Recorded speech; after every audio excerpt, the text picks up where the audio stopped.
നമസ്കാരം. മലയാളി വാർത്തയിലേക്ക് സ്വാഗതം. ആറ്റുകാൽ പൊങ്കാലയുമായി ബന്ധപ്പെട്ട മാലിന്യ നീക്കത്തിൽ കോർപ്പറേഷനും സർക്കാരും തമ്മിലുള്ള പോര് തുടരുകയാണ്. വാക്പോര് രൂക്ഷമാവുകയാണ്. അതിനിടയിൽ നിർണായകമായൊരു നീക്കം കോർപ്പറേഷന്റെ ഭാഗത്തു നിന്നുണ്ടായിരിക്കുന്നു. 10 ഹെൽത്ത് ഇൻസ്പെക്ടർമാർക്ക് സ്ഥലം മാറ്റം. ഭരണസൗകര്യാർത്ഥം 10 ഹെൽത്ത് ഇൻസ്പെക്ടർമാരെ മാറ്റി നിയമിക്കുന്നു എന്നാണ് പുറപ്പെടുവിച്ച ഉത്തരവിൽ വ്യക്തമാക്കിയിരിക്കുന്നത്. തിരുവനന്തപുരം കോർപ്പറേഷനിൽ ആറ്റുകാൽ പൊങ്കാലയ്ക്ക് ശേഷം മാലിന്യം മുഴുവൻ നീക്കിയില്ലെന്ന് മന്ത്രി വി ശിവൻകുട്ടി CPM ആരോപിച്ചു. ഇത്തരത്തിൽ ദൃശ്യങ്ങൾ, മാലിന്യ കൂമ്പാരങ്ങൾ കിടക്കുന്ന ദൃശ്യങ്ങൾ അടക്കം പുറത്തു വന്നതാണ്. ഈ സാഹചര്യത്തിലാണ് 10 ഹെൽത്ത് ഇൻസ്പെക്ടർമാരെ മാറ്റി നിയമിക്കുന്നുവെന്ന ഒരു ഉത്തരവ് കോർപ്പറേഷന്റെ ഭാഗത്തു നിന്നുണ്ടായിരിക്കുന്നത്. ഇത് സംബന്ധിച്ച് പരിശോധന നടത്തി റിപ്പോർട്ട്, അതായത് ഈ മാലിന്യ കൂമ്പാരം മുഴുവൻ മാറിയിട്ടില്ല എന്ന വാർത്തകൾ പുറത്തു വന്ന സാഹചര്യത്തിൽ ഇത് സംബന്ധിച്ച് പരിശോധന നടത്തി റിപ്പോർട്ട് നൽകാൻ ശിവൻകുട്ടി RDOയെ ചുമതലപ്പെടുത്തിയിരുന്നു. ഇതിനിടെയാണ് 10 ഹെൽത്ത് ഇൻസ്പെക്ടർമാരെ മാറ്റിക്കൊണ്ടുള്ള ഉത്തരവ് വന്നിരിക്കുന്നത്. മാലിന്യം നീക്കാൻ CPM നേരിട്ടിറങ്ങുമെന്ന് ആക്ടിംഗ് ജില്ലാ സെക്രട്ടറി A റഹീമും പ്രതികരിച്ചിരുന്നു. അതേസമയം ഹെൽത്ത് ഇൻസ്പെക്ടർമാർ അടക്കമുള്ള ഉദ്യോഗസ്ഥരെ സ്ഥലം മാറ്റിയത് ഭരണപരമായ ചില ക്രമീകരണങ്ങൾക്കായാണെന്നും ആറ്റുകാൽ മാലിന്യ വിവാദവുമായി ബന്ധമില്ല എന്നും മേയർ VV രാജേഷ് വ്യക്തമാക്കിയിട്ടുണ്ട്. തിരഞ്ഞെടുപ്പിന് മുമ്പ് നടത്തേണ്ട ക്രമീകരണങ്ങൾ മാത്രമാണ്. ഉദ്യോഗസ്ഥർ മാലിന്യ നീക്കത്തിൽ പൂർണ്ണമായും സഹകരിച്ചുവെന്നും VV രാജേഷ് വ്യക്തമാക്കിയിട്ടുണ്ട്. അത്തരത്തിലൊരു കൂട്ടിക്കുഴയ്ക്കൽ വേണ്ട എന്നൊരു പ്രതികരണമാണ് VV രാജേഷ് നടത്തിയിരിക്കുന്നത്. മാലിന്യ നീക്ക വിവാദത്തിൽ മേയർ VV രാജേഷിന് മറുപടിയുമായി മന്ത്രി വി ശിവൻകുട്ടി കഴിഞ്ഞ ദിവസം രംഗത്തെത്തിയിരുന്നു. കോർപ്പറേഷന് മുകളിലാണ് സർക്കാരെന്നും ഇടപെടേണ്ട കാര്യങ്ങളിൽ സർക്കാർ ഇടപെടുമെന്നും മന്ത്രി വി ശിവൻകുട്ടി പറഞ്ഞിരുന്നു. മന്ത്രി സ്വന്തം വകുപ്പ് നോക്കിയാൽ മതിയെന്നായിരുന്നു VV രാജേഷിന്റെ പ്രതികരണം. പൊങ്കാല കഴിഞ്ഞ് ദിവസങ്ങൾ പിന്നിട്ടിട്ടും ശുചീകരണവുമായി ബന്ധപ്പെട്ട് CPM BJP വാക്കുതർക്കം രൂക്ഷമാകുന്ന സാഹചര്യത്തിലാണ് ഇത്തരത്തിലുള്ള നടപടികൾ കൂടി ഉണ്ടാകുന്നത്. ആറ്റുകാൽ പൊങ്കാലയ്ക്ക് ശേഷം പല സ്ഥലങ്ങളിലും മാലിന്യം കുന്നുകൂടി കിടക്കുന്നുണ്ടെന്നും എന്താണ് സംഭവിച്ചതെന്നിൽ അന്വേഷണത്തിന് നിർദ്ദേശം നൽകിയെന്ന് മന്ത്രി പ്രതികരിച്ചിരുന്നു. ചില ആളുകൾ ഫോണിൽ വിളിച്ച് പരാതി പറയുന്നുണ്ട്. മാധ്യമങ്ങളിൽ വാർത്ത കണ്ടു. സർക്കാരിന് എല്ലാ ജോലിയും ചെയ്യാൻ ഉത്തരവാദിത്തമുണ്ട്. അക്കാര്യത്തിൽ തർക്കത്തിന് വരേണ്ട ആവശ്യമില്ല. ഏതെല്ലാം കാര്യങ്ങൾ ഇടപെടണമെന്ന് സർക്കാരിന് ബോധ്യമുണ്ട്.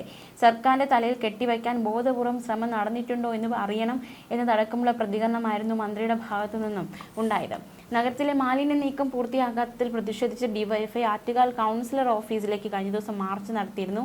ഇട റോഡുകളിൽ ക്ഷേത്ര പരിസരത്ത് നിന്നും മാലിന്യം നീക്കിയില്ലെങ്കിൽ DYFI ഇറങ്ങി വൃത്തിയാക്കുമെന്നായിരുന്നു വെല്ലുവിളി. പക്ഷേ CPM രാഷ്ട്രീയം കളിക്കുന്നുവെന്നായിരുന്നു കോർപ്പറേഷൻ ആരോപിച്ചത്. മന്ത്രി പ്രതികരിച്ചിരുന്നു. കഴിഞ്ഞ ദിവസങ്ങളിൽ, അതായത് ആറ്റുകാൽ പൊങ്കാലയ്ക്ക് ശേഷമുള്ള ശുചീകരണം വീഴ്ചകൾ അനുവദിക്കില്ല എന്നും പരിശോധനയ്ക്ക് RDOയെ ചുമതലപ്പെടുത്തിയെന്നുമായിരുന്നു മന്ത്രിയുടെ പ്രതികരണം. ആറ്റുകാൽ പൊങ്കാലയ്ക്ക് ശേഷമുള്ള ശുചീകരണ പ്രവർത്തനങ്ങൾ നഗരത്തിന്റെ വിവിധ ഭാഗങ്ങളിൽ പുരോഗമിച്ചിരുന്നു. എന്നാൽ ചിലയിടങ്ങളിൽ മാലിന്യ നീക്കം വൈകുന്നതായും ശുചീകരണത്തിൽ വീഴ്ചകൾ സംഭവിക്കുന്നതായും വിവിധ മാധ്യമങ്ങൾ റിപ്പോർട്ട് ചെയ്തത് ശ്രദ്ധയിൽപ്പെട്ടിട്ടുണ്ട്. ഭക്തജന ലക്ഷങ്ങളെത്തിയ ഉത്സവത്തിന് ശേഷം നഗരം എത്രയും വേഗം വൃത്തിയാക്കേണ്ടത് ആരോഗ്യ സുരക്ഷയ്ക്കും സുഗമമായ ഗതാഗതത്തിനും അത്യാവശ്യമാണ്. ഈ സാഹചര്യത്തിൽ ശുചീകരണ പ്രവർത്തനങ്ങളിൽ എവിടെയെങ്കിലും വീഴ്ചയുണ്ടോ എന്ന് നേരിട്ട് പരിശോധിച്ച് അടിയന്തര റിപ്പോർട്ട് നൽകാൻ തിരുവനന്തപുരം RDOയെ ചുമതലപ്പെടുത്തിയെന്നായിരുന്നു മന്ത്രി വി ശിവൻകുട്ടിയുടെ പ്രതികരണം. തിരുവനന്തപുരം കോർപ്പറേഷനാണ് ശുചീകരണ ചുമതല. എവിടെയെങ്കിലും പോരായ്മകൾ ഉണ്ടെങ്കിൽ അവ പരിഹരിക്കാൻ കർശനമായ ഇടപെടലുകൾ ഉണ്ടാകും. ജനങ്ങളുടെ ബുദ്ധിമുട്ടുകൾ പരിഹരിക്കാനും നഗരത്തെ പൂർവ്വസ്ഥിതിയിലാക്കാനും സർക്കാർ പ്രതിജ്ഞാബദ്ധമാണ്. ആറ്റുകാൽ പൊങ്കാലയ്ക്ക് ശേഷം സോഷ്യൽ മീഡിയയിൽ ഉയരുന്ന വിമർശനങ്ങൾക്ക് മറുപടിയുമായിട്ടാണ് അദ്ദേഹം ഈ ഒരു ഫേസ്ബുക്ക് പോസ്റ്റ് പങ്കുവച്ചത്. അതേസമയം ഈ ആറ്റുകാൽ പൊങ്കാലയ്ക്ക് ശേഷം നിർണായകമായൊരു വാർത്താ സമ്മേളനം മേയറുടെ ഭാഗത്തു നിന്നുണ്ടായിട്ടുണ്ടായിരുന്നു. അദ്ദേഹം നിർണായകമായ ചില കാര്യങ്ങളെന്ന് പറഞ്ഞിരുന്നു. ആ പ്രതികരണത്തിലേക്ക് ഒരിക്കൽ കൂടി. പൊങ്കാലയുടെ തലേദിവസം രാത്രി ഒരു പരാതി മേയർക്ക് കിട്ടിയത് കോർപ്പറേഷന്റെ ഉടമസ്ഥയിലുള്ള ഗാന്ധി പാർക്കിൽ കോർപ്പറേഷൻ മുൻ ഭരണസമിതികൾ ആ ഗാന്ധി പാർക്ക് കോൺട്രാക്ട് കൊടുത്തിട്ടുണ്ട്. അവിടെ പാർക്കിംഗ് നടത്തുന്ന ആള് ഒരു കാറിന് 750 രൂപ വാങ്ങിച്ചു വാടക ഒരു ദിവസം ഇടുന്നു. ആലോചിച്ച് നോക്കുക, 750 രൂപ ഒരു കാർ ഒരു ദിവസം ഇടുന്നതിന്. അപ്പോ രാത്രി 12:30 മണിക്കാണ് ഈ വിവരം. 12:30 മണിക്ക് സിറ്റിയുടെ പല ഭാഗത്തും ഇങ്ങനെ ഞങ്ങൾ യാത്ര ചെയ്തുകൊണ്ടിരുന്ന, എന്തെങ്കിലും ബുദ്ധിമുട്ടുണ്ടോ, വെള്ളമുണ്ടോ, വെളിച്ചമുണ്ടോ എന്നൊക്കെ അറിയാനും ജനങ്ങൾക്ക് എന്തെങ്കിലും പരാതി ഉണ്ടോ എന്നൊക്കെ അറിയാൻ വേണ്ടി ഞങ്ങൾ രാത്രി മുഴുവൻ യാത്രയിലായിരുന്നു. അപ്പോൾ യാത്ര ചെയ്തുകൊണ്ടിരുന്ന സമയത്താണ് എനിക്ക് ഒരു സ്ഥലത്തുനിന്ന് ഒരു ഇൻഫർമേഷൻ കിട്ടിയത്.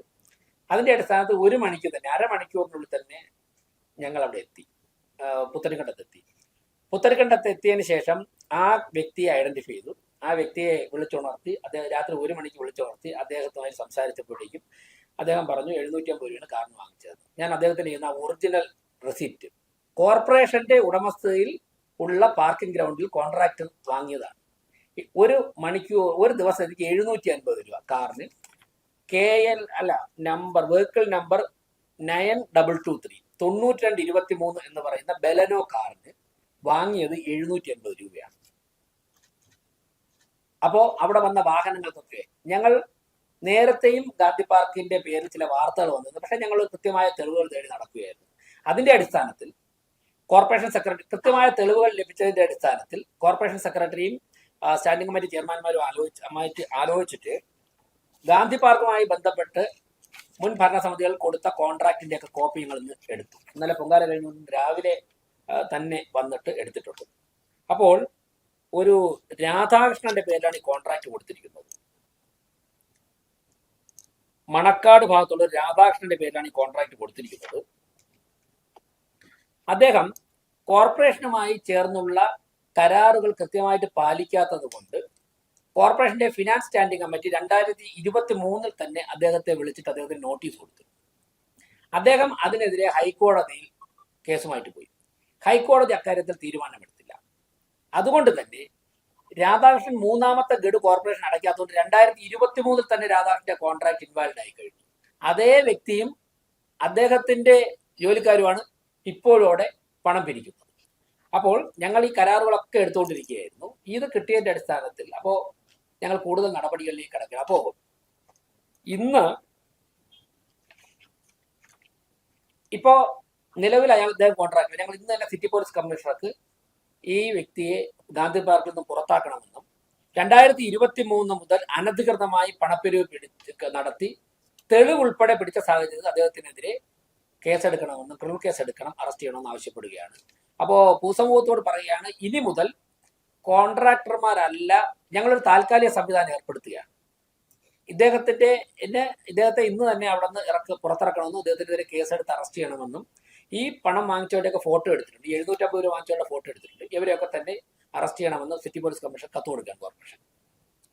ഞങ്ങൾ വരാൻ പോകുന്ന ദിവസങ്ങളിൽ ഇനിയിപ്പോ ലേലം ചെയ്യുന്നതിന്റെയൊക്കെ സമയം വരുന്നത് വരെ കോർപ്പറേഷൻ തന്നെ നേരിട്ടൊരു താൽക്കാലിക സംവിധാനം ഏർപ്പെടുത്തുകയാണ്, ഗാന്ധി പാർക്കിൽ ഏർപ്പെടുത്തുകയാണ്.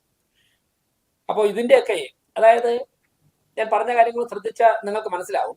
24 മണിക്കൂറിനുള്ളിൽ, അതായത് ഐരാണിമുട്ടത്ത് ഉച്ചയ്ക്ക് ഒരു 2 മണിക്കാണ് 1:30-2 മണിക്കാണ് ഒരു ഇൻഫർമേഷൻ കിട്ടുന്നത്. പിറ്റേ ദിവസം ഉച്ചയ്ക്ക് 12 മണിക്കുള്ളിൽ 24 മണിക്കൂറിനുള്ളിൽ തിരുവനന്തപുരം കോർപ്പറേഷനിലെ പല ഭാഗങ്ങളിലും പാർക്കിങ്ങിന്റെ പേരിൽ നടക്കുന്ന ലക്ഷങ്ങളുടെ കൊള്ള നടത്തുന്ന 3 സംഭവങ്ങളാണ് ഞങ്ങളുടെ ശ്രദ്ധയിൽപ്പെട്ടത്. ഇങ്ങനെ 100 കണക്കിന് അനധികൃത പാർക്കിംഗ് കേന്ദ്രങ്ങൾ വർഷങ്ങളായിട്ട് ഇവിടെ പ്രവർത്തിച്ചു വരികയാണ്. SMV സ്കൂളൊക്കെ ചോദിച്ചപ്പോൾ മുമ്പ് പൊങ്കാലയിടാൻ വരുന്നവർ ഇതൊക്കെ 1000 വാങ്ങുന്നുണ്ട്. ഇവരൊക്കെ തന്നെ തിരുവനന്തപുരത്തിന് പുറത്തുനിന്ന് വരുന്നവരായതുകൊണ്ടും അവർക്കൂടെ ലോക്കലി യാതൊരു ബന്ധവും ഇല്ലാത്തത് കൊണ്ടും ഭയം കൊണ്ടും എന്റെ പണ്ടും പറയുന്നത് ഈ 750 രൂപ റെസിപ്റ്റ് എന്റെ തന്ന വ്യക്തിക്ക് തന്നെ ഭയമാണ്. പിറ്റേ ദിവസം അദ്ദേഹത്തിന് അവിടെ നിന്ന് പോകാൻ സാധിക്കുമോ, കാർ എടുത്തോണ്ട് പോകാൻ പറ്റുമെന്നുള്ള ആശങ്കയാണ്.